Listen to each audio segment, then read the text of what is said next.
Oldsmobile diesel. Long video short. Yeah. So I bought this thing, as everybody knows, and it was running fine, but I wasn't going to drive it back from Cleveland because it just seemed like it wasn't too road tested. So I towed it back, dropped off the dolly with no lights. They're supposed to call me back and tell me why the lights didn't work on the dolly. The lights didn't work on the trailer from New Hampshire. The tire was low in Gainesville, Florida, on the dolly that I rented there 3 years ago for the Road Blaster. So I drove this thing down the road, 2 miles, 3 kilometers, drove back, stopped at the gas station to get some choke and puke, some C&P for one of my workers, and it was surging and it ran out of fuel. Even though the gauge showed a quarter tank, it was it would restart immediately. One click of the key. What do we got for fuel now? I put in 3 gallons at the service station. They didn't sell diesel there. And I played with it. I did everything. And it would only start when you sprayed in some, do not spray this in your diesel. But it started. It would run for a second install. We tried it for an hour.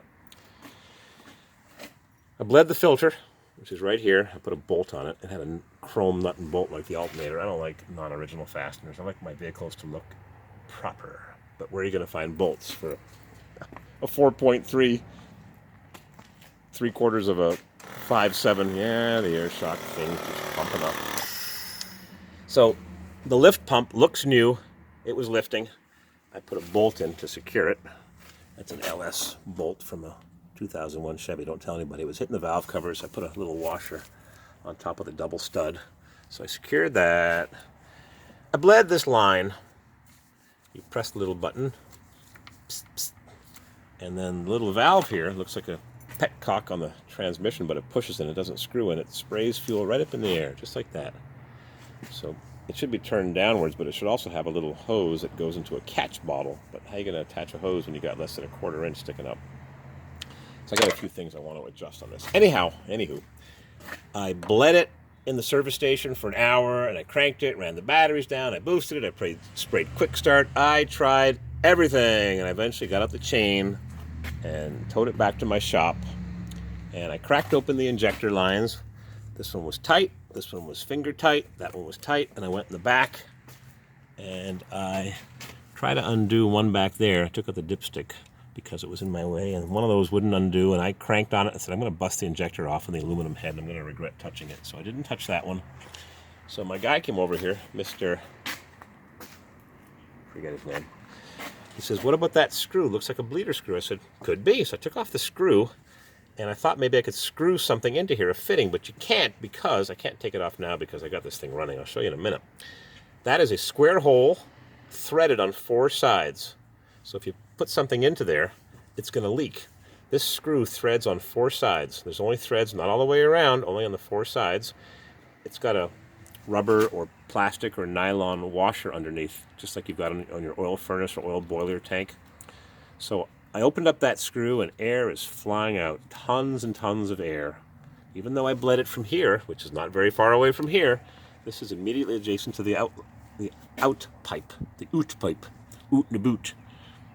So I put that back in. I took this off, and I thought maybe I could put a hose in here, but this uses the flat flare with the rubber O-ring, and they use those on power steering or GM electric fuel pumps on 87s and up or 85s and up. And my man here, I forget his name. What's your name, buddy? Stanley Crud. C-R-U-D-D. That's right. Okay. I had forgotten. I apologize. Everybody likes double D's. So I don't have a fitting here. Mr. Crud had a fuel line because he replaced the fuel pump on his T-Ruck. And it was one size bigger. Same size flats, but bigger threads. This is a smaller thread. It's a 3/8 or whatever that is in millimeters, 10 millimeters. So he said, just put it all back together. So I put it back together. I turned this a little bit and put that back together. And we tried it, and I should have made a video because it ran rough. It rocked and rolled and bobbed and weaved, but she fired up. So I then took my brake clean quick start hairspray, and I started spraying the diesel fuel off the engine because it was smoking and it stinks. So this stuff evaporates very quickly and gives you good brain damage. And then when I was spraying it, watch what happens. This is why I'm making the video, even though I should have made it when I first cranked this baby up. And my buddy Spiked Punk in the big TO asked me if the glow plugs work. I said, the thing runs fine once you get the air out of the system after you run out of fuel with a quarter tank. See how nice it runs? But what I noticed was when I sprayed the carburetor cleaner, watch this.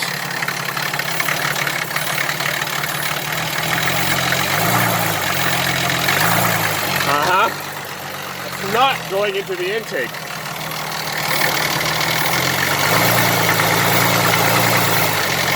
I've got an air leak. So I thought maybe the air leak was a vacuum hose that goes into the underneath of the intake manifold, and all it is a crossover.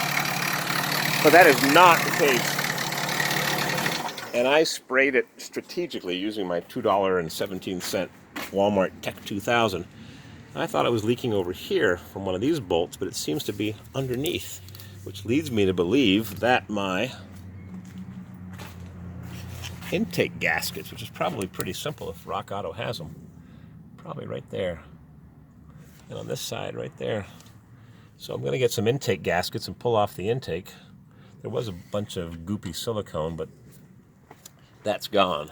So you buy an old vehicle on eBay, and it's your typical, sometimes it's a dealer stealer. This guy was not a dealer, just had a couple of these, and he had a couple too many, so I bought one.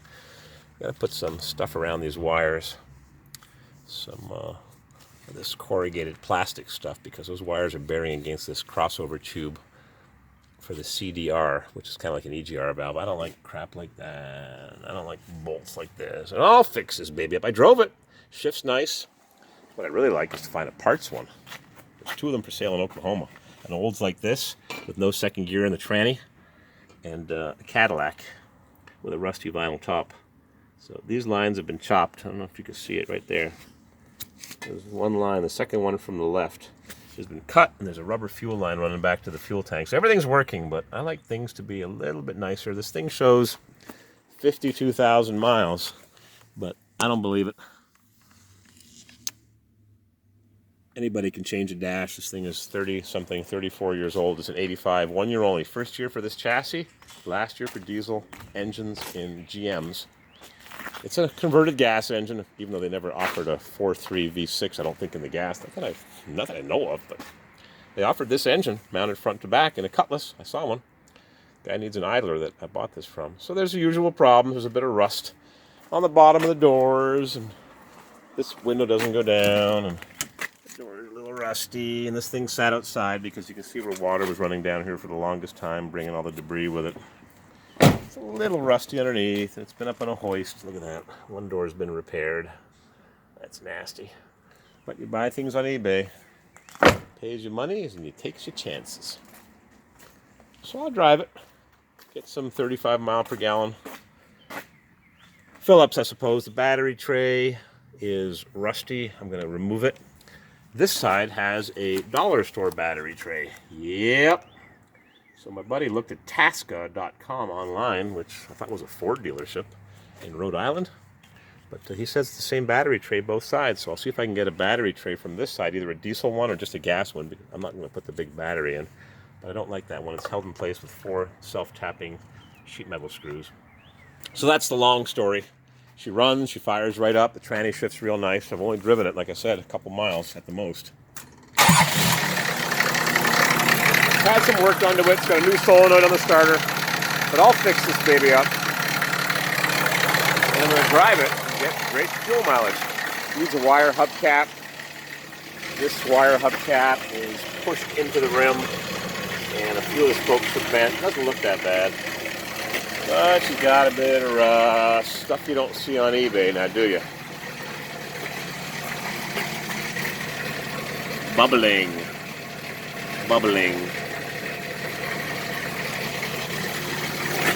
Rusted. Yeah, I'm sure if I poked at that, it would go right through. Did a bunch of body work on this thing. It's been spot painted many times.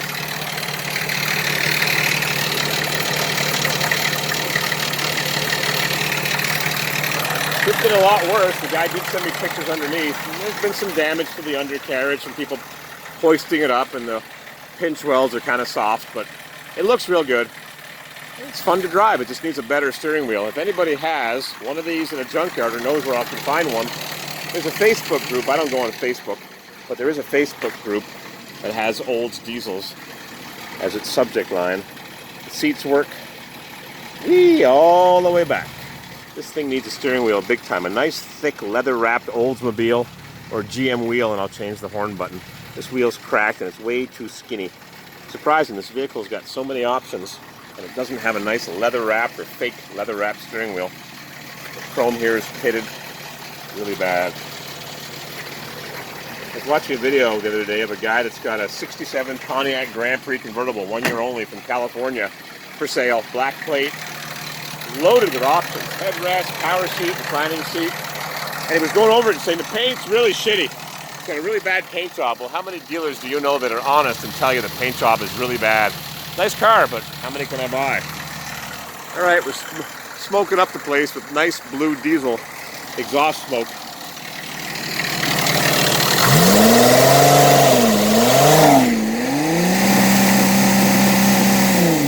Oh yeah. That'll keep away the bugs. Gotta love it. In my merry Oldsmobile.